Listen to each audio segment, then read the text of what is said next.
So first of all, thank you so much, Benny, for inviting me to be here today. I'm delighted. This is one of my favorite conferences to come to. And thank you, Revital, for your presentation. I really enjoyed the paper.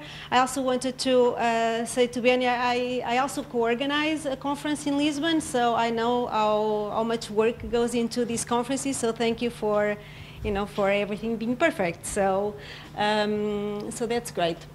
Okay, so I'm going to discuss this paper. And so the way I'm going to do it is I'm going to very briefly summarize the main findings and the main research question. Then I'm going to put it in the context of the literature. Then I will summarize some of what I think are the key findings, and then I will just provide some suggestions for how to improve the impact of the paper. So as I see it, the main research question is, do firms benchmark pay components beyond total CO pay? Okay, and that has already been established in the literature, but is it important to look at the components of pay or not? What are the findings? Well, the authors find that firms benchmark not only to total pay, but also to the pay components.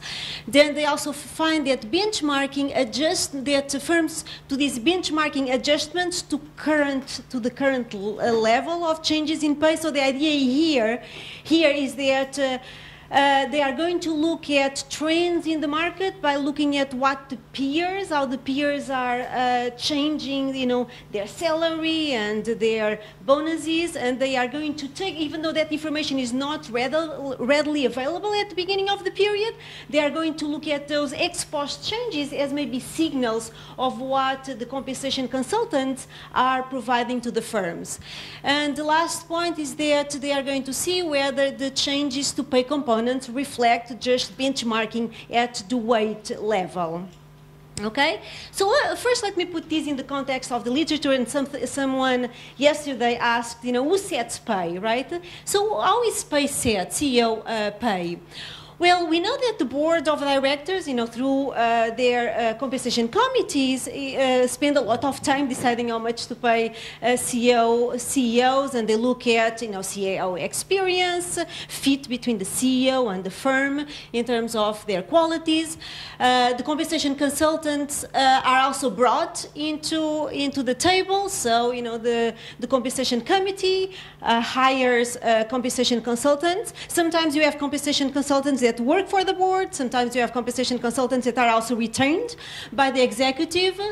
And, all of these provide some input into the CEO pay process. And then you have shareholders, right? Shareholders, through shareholder activism and say on pay, they also have an influence in terms of how CEO pay is set. Then we have shareholders activists, right? Or proxy advisors that provide guidance to investors on how to vote on CEO pay packages. ISS is a big name. And then you have peers pay, right? So, and not only the compensation consultants look at the peers when advising the board, right, in terms of how CEO pay should be set, but also actually ISS, they also have their own models and they look at the compensation of the peers, okay?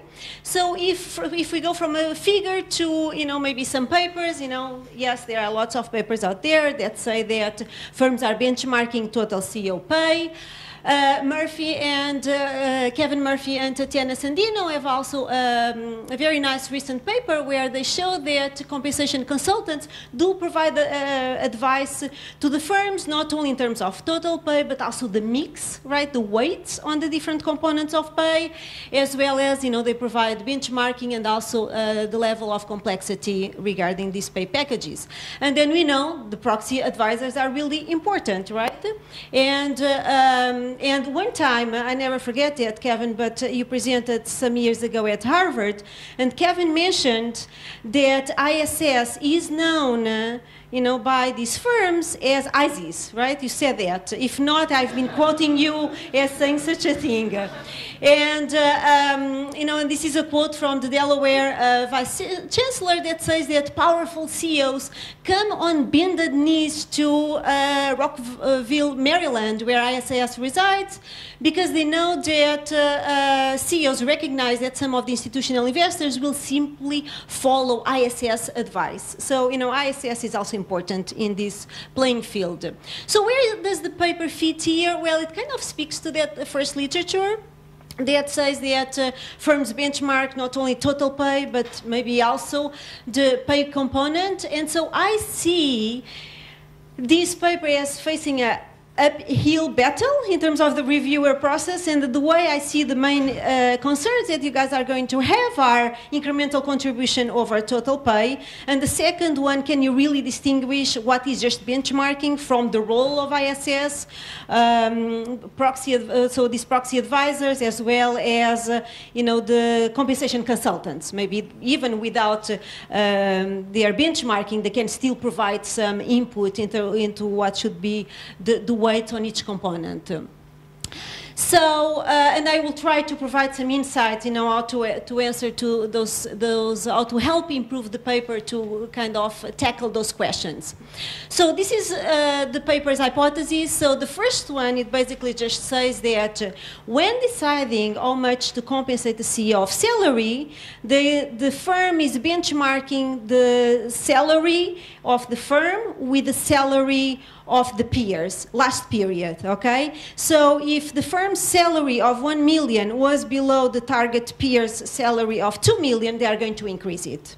Second hypothesis says that when deciding on how to change the level of compensation at the component level, they are going to see whether in the current period where the peers increased salary. If the peers increase salary, then the firm is also going to increase salary, right? So that's what that proxy says. The third proxy is, it basically says that the firm is going to look at the weight, right, of each pay component, so salary to total pay, last period for the firm, and it is going to compare that with the weight of salary to the total pay of the peers, okay? And if they were above or below, they are going to make adjustments. So this is basically what the paper is doing. So the main result, as I see it, is this one, which basically says that is the weight on each peer component related to the weight of the peers, or the distance to the peers. And so, as Revital mentioned, yes, that is the case, and we see that you know, they look at salary, performance pay. Performance pay is actually non-equity performance pay, which is basically bonus, and equity pay. And then equity pay is the sum of stock awards and option awards. So, you know, across the different components of pay, it is the case that the weights on each component is benchmarked to the peers' components of pay. And then I really like this test. This is my favorite test. And basically, what the authors do here is that, you know, we know that these pay components are not decided separately, right? So they regress the three pay components simultaneously, and then they look at whether the three benchmarks matter, and they do find that all three benchmarks matter, and then they do a test where they look at whether the coefficients for each component of pay are different across regressions, and what they find is that they are indeed different. Then they look at whether the coefficient on salary is different from the component on pay for performance, on the non-equity and equity pay, and they find that they are indeed different. So the coefficients on salary are always, they have a different type of adjustment. And then in the last 1 year, when they look at the distance of the weights between the firm and the peer group, they find that there is no statistical significance. I would just caution that maybe they should look at whether equity pay is different, because it seems that the results are different there. Okay, but this is minor. And then the last test is also nice, actually. I just saw that Revital has a new table, which I think it's going to add to the paper. Basically, what they do here is they say the following. If we do benchmarking at the total level, if we look at the components, is there any incremental information or not? And they find that there is incremental information. Okay. So this is, I just thought that there was a benchmarking missing here. Okay, so what are my suggestions? So the first one is to kind of try to expand the theory, motivating the different benchmarks. Then I'm going to talk about what can you do to rule out concurrent events. Then I'll move forward and try to provide you some suggestions on maybe exploring benchmarking at cross-sectionally as well as over time to increase the impact of the paper, and then just some refocusing of the paper. So the first one is why benchmarking, right? Well, we know that firms do benchmarking because if you want to hire a top-notch CEO, you need to know how much to pay the CEO to come and work for you, right? So you need to have to kind of gauge what is the market compensation for CEOs. And, but then, you know, if we do that, why do we need to benchmark the different pay components? And the authors in the paper, they basically, the only thing that they say, now I saw that you had quotes from proxy statements, which is nice, but the only thing that I kind of saw you guys saying it was that because pay components have different incentives. And then I was thinking about this, and it's like, you know, it actually does not make any sense to do benchmarking at total pay. All the benchmarking should be at each pay component, right? Because if you offer me $1 million in salary versus $1 million in restricted stock, I'm going to take the $1 million in restricted in salary. I would still, if someone offers me in restricted stock, I will still accept that because that's much higher than my salary at BU. But you know, if I only had those two options, right, I would just go for the salary, right? So actually, it does not make any sense to benchmark in total pay, even though I have a paper that says that that's the case. But there is a lot of noise, right? Actually, I think it makes sense that it should be at the pay component. So I think you can be a little bit more forceful on that because, you know, CEOs are risk averse, so they are going to value these components differently. Okay, so then the other question is, how do firms benchmark, right? Do they benchmark the dollar value? And here, you know, if we go back to the example of salary, you know, if the salary of the peers is higher, am I always going to increase the peer salary? You know, we know that because of Section 162 M, you know, there are some tax constraints on that, so I'm not sure. Then the other thing is that are firms going to be benchmarking the level of bonus? But then the level of bonus is also a function of firms' performance, and firms have different performances. Maybe the firm performance is different from that of the peers. So maybe what they should be benchmarking is the parameters of the bonus contract, or the parameters in the performance shares, right? So yeah, it would be nice if you just provide more insights with respect to that.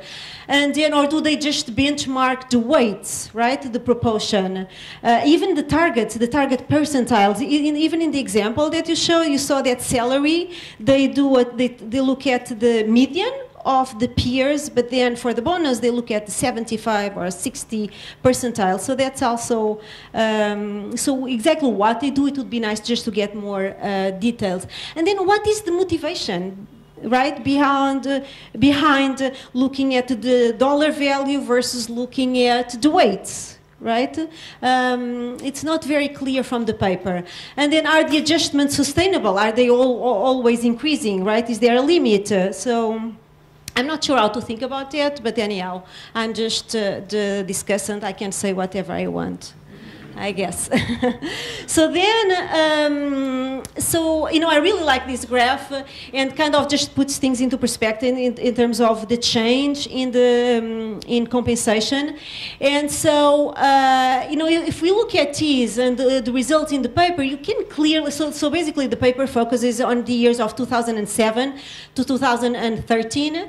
So you can clearly see that there are some market trends, right? How much is that due to benchmarking, or is it the target? That are, you know, what's going on? knowing that we know that, there is ISS, there are compensation consultants, there are just market trends, could you try to isolate those effects or at least control for these other concurrent events? And I think you can. So one thing that you could do is that, and I think Betis Bijak, Kalpathy, I guess, and someone else, what they do is that they control for the effect of compensation consultants by looking at the compensation consultants that are the top 7 compensation consultants that basically have the most market share in this market. And so you could control for or do propensity score matching based on compensation consultings. But basically the idea is that if you control for who is the compensation consulting, is it the fact that you have benchmarking, do you still find the result?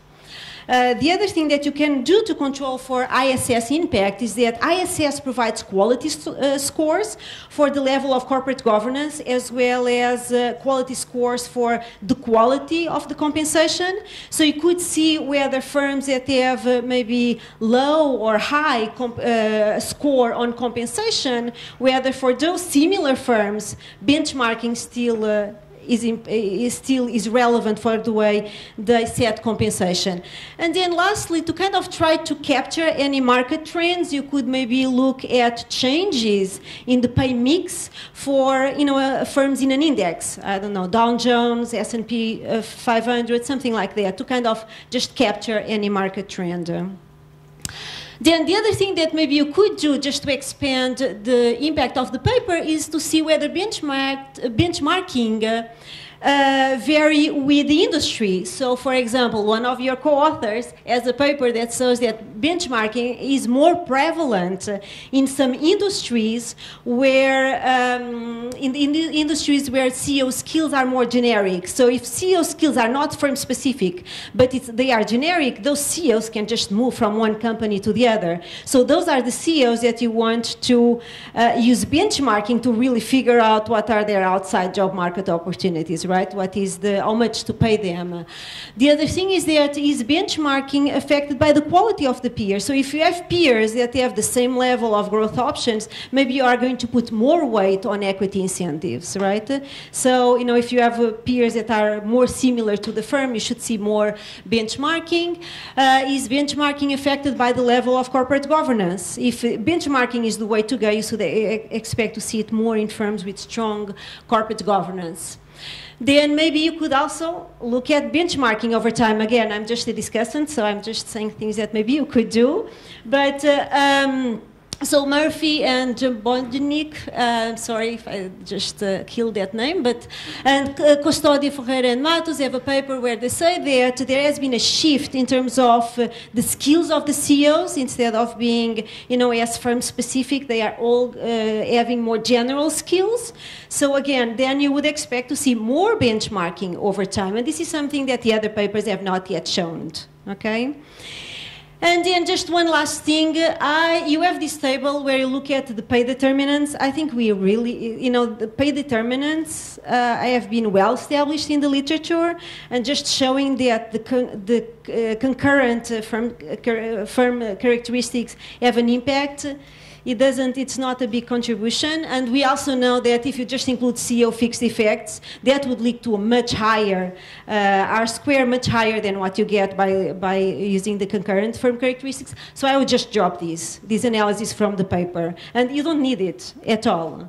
Okay, so very nice paper. In summary, it's a very nice paper. I enjoyed reading it. It's well written. The analysis is carefully conducted. Hopefully, I provide you with some suggestions just to improve the impact of the paper and to make sure that you are able to rule out some concurrent effects. Okay, thank you. Thank you.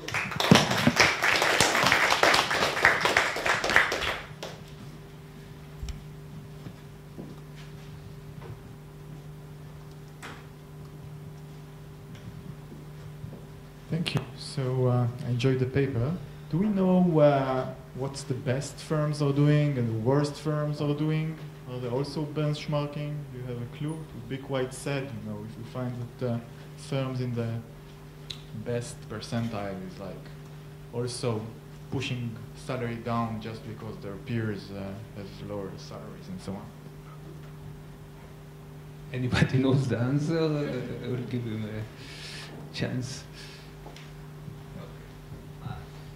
Enjoyed the paper. I'd like to be convinced that it's not just a reversion to mean that you're finding with some of your same variables. So you might want to do sort of a placebo test with a really naive peer group or something to see if your results are really being driven by differences in the peer group. You could also, have you looked at changes in the peer group over time when firms will add a bunch of firms and lose a bunch, add a bunch of peers and lose a bunch of peers, and it seems like you can measure whether that has a direct effect. For your non-equity pay, you really should be using the target and not the actual payout. And of course, that's going to be related to concurrent performance and everything else because it's the actual payout, not the target there, and they wouldn't be benchmarking over the actual payout. For the result that indicates that maybe the consultants are getting information from the peers on how much they're adjusting pay this year. I don't know how much that happens. It's true that the big consulting firms run surveys all the time of what are the pay trends for a given year, but they don't do that. To my knowledge, they don't do that for the specific peers that are in the peer group. They do that as more general industry trends. And it's the big consulting firms that do that, not the smaller ones. So there actually might be a difference here between the ones that run their own big surveys and the smaller boutique firms that don't. And you could pick that up too. Okay. I guess perhaps I'll respond, but I have a short memory, so I might not respond to everything. First, Revital, you have a lifetime career solving all those problems. So you don't have to worry what you'll do in the next 20, 30 years. Well, I candidly think it will still be an issue 20 years from now. That's okay.